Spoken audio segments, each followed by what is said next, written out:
Assalamualaikum warahmatullahi wabarakatuh. Sahabat PAIUT yang dirahmati Allah Subhanahu wa taala, berjumpa lagi dengan saya Fatir. Mari kita belajar bersama materi ini. Kontribusi Islam bagi peradaban manusia. Warisan yang terlupakan. Kali ini, kita akan menyelami tema penting sekaligus reflektif, yakni kontribusi Islam bagi peradaban manusia, sebuah warisan yang kini seringkali terlupakan. Kita tidak hanya akan membahas kejayaan sejarah, tapi juga nilai-nilai fundamental Islam yang menjadi pilar peradaban beradab. Keadilan, supremasi hukum, egalitarianisme, pluralisme, dan pengawasan sosial. Islam tidak hadir sebagai agama ritual semata. Ia datang membawa sistem nilai dan panduan kehidupan yang menyeluruh. Sejak masa Rasulullah hingga zaman keemasan peradaban Islam di Baghdad, Andalusia, dan Kairo, Islam telah menunjukkan perannya sebagai pendorong kemajuan, ilmu pengetahuan, dan harmoni sosial. Namun, yang mendasari semua pencapaian itu bukan hanya kemajuan teknologi atau militer, melainkan prinsip-prinsip sosial Islam yang luhur, yang relevan hingga kini. 1. Keadilan sebagai pilar utama. Peradaban Islam menempatkan keadilan sebagai prinsip paling esensial dalam membangun masyarakat beradab. Dalam surah An-Nahl, ayat 90, Allah berfirman, "Sesungguhnya Allah menyuruh kamu berlaku adil dan berbuat kebajikan." Keadilan dalam Islam tidak bersifat sektoral, tetapi menyeluruh. Keadilan dalam hukum, ekonomi, sosial, hingga keadilan dalam berpikir dan menilai orang lain. Khalifah Umar bin Khattab dikenal sebagai simbol pelaksana keadilan sejati. Ia pernah menghukum anak gubernurnya karena memukul rakyat biasa, menunjukkan bahwa hukum dan keadilan tidak mengenal kasta. Keadilan juga menjadi fondasi damainya masyarakat multikultural di masa kekuasaan Islam di Andalusia. Umat Nasrani dan Yahudi mendapat hak hidup, pendidikan, dan perdagangan secara setara. Ini menunjukkan bahwa Islam tidak hanya mengajarkan keadilan, tetapi mempraktikkannya dalam tatanan bernegara. 2. Supremasi hukum. Di atas segalanya adalah hukum Allah. Dalam Islam, tidak ada yang lebih tinggi dari hukum Allah. Rasulullah bersabda, "Jika Fatimah binti Muhammad mencuri, niscaya akan kupotong tangannya." Hadis riwayat Al-Bukhari. Ungkapan ini bukan menunjukkan kekerasan, tetapi menunjukkan supremasi hukum, bahwa siapapun tidak kebal dari aturan. Hukum dalam Islam berpijak pada nilai kebenaran, bukan kekuasaan. Oleh karena itu, masa awal khilafah dikenal sebagai periode ketika hukum ditegakkan tanpa diskriminasi dan masyarakat merasakan keamanannya. Pada era Abbasiyah, sistem peradilan berkembang pesat. Qadhi, hakim, diangkat berdasarkan integritas dan ilmu, bukan kedekatan politik. Tradisi ini menjadi cikal bakal munculnya konsep peradilan independen dalam sistem hukum modern. 3. Egalitarianisme. Semua manusia setara di hadapan Allah. Prinsip egalitarianisme dalam Islam sangat kuat.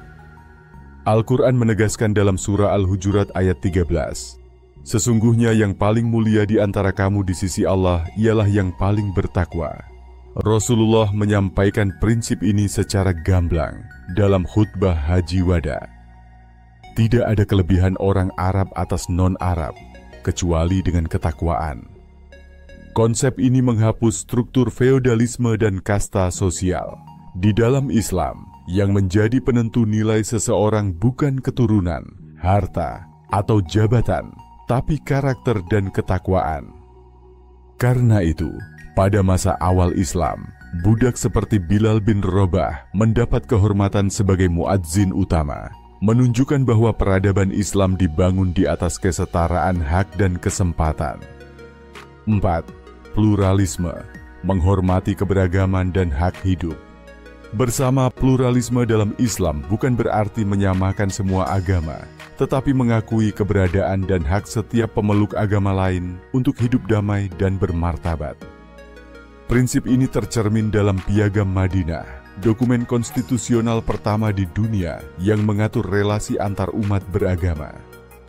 Dalam piagam itu, umat Islam, Yahudi, dan kabilah-kabilah lain hidup berdampingan sebagai satu umat dalam masyarakat sipil yang setara. Rasulullah menjamin hak-hak agama lain untuk beribadah dan menjalankan keyakinan mereka. Bahkan dalam sejarah Islam, gereja dan sinagoge tetap berdiri dan dihormati. Ketika Islam berjaya di Andalusia, pusat-pusat ibadah berbagai agama hidup harmonis. Inilah bukti bahwa Islam mendorong peradaban multikultural yang beradab dan toleran tanpa mengorbankan akidah umatnya. 5. Pengawasan sosial. Amar ma'ruf dan nahi munkar. Sebagai instrumen moral, pengawasan sosial dalam Islam tidak hanya bersifat institusional, tapi juga kultural. Dalam surah Ali Imran, ayat 104 disebutkan, "Dan hendaklah di antara kamu ada segolongan umat yang menyeru kepada kebajikan, menyuruh kepada yang ma'ruf, dan mencegah dari yang munkar." Konsep amar ma'ruf nahi munkar bukan untuk saling mencela, tetapi untuk menciptakan masyarakat yang saling menjaga. Di masa klasik, lembaga seperti Hizbah bertugas mengawasi pasar, interaksi sosial, dan etika publik. Ini mirip dengan fungsi ombudsman modern. Namun lebih dari itu, Islam membangun kesadaran kolektif bahwa setiap individu punya tanggung jawab terhadap moral masyarakat. Tidak boleh ada pembiaran atas kemungkaran, dan tidak boleh ada sikap masa bodoh terhadap kejahatan sosial. Inilah bentuk kontribusi spiritual Islam dalam membentuk masyarakat yang bersih dan bertanggung jawab. Menghidupkan warisan yang terlupakan. Sahabat PAI-UT, ketika kita melihat bagaimana prinsip-prinsip Islam telah membentuk peradaban yang unggul dan bermartabat, kita perlu bertanya, apakah kita masih mewarisi nilai-nilai itu hari ini? Peradaban Islam tidak hanya tentang bangunan megah, kitab tebal, atau penaklukan wilayah.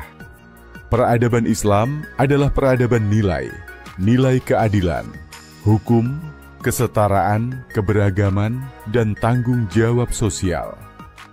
Jika kita ingin membangkitkan kembali kejayaan umat Islam, maka yang harus dibangun pertama bukan senjata atau kekuasaan, tetapi moralitas peradaban. Dan semua itu telah diwariskan dalam Islam. Maka mari kita hidupkan kembali warisan itu, mulai dari diri kita, dari ruang kelas, dari komunitas, dan dari kesadaran kolektif umat. Semoga video ini menjadi pengingat bahwa kita adalah bagian dari warisan besar yang pernah mencerahkan dunia.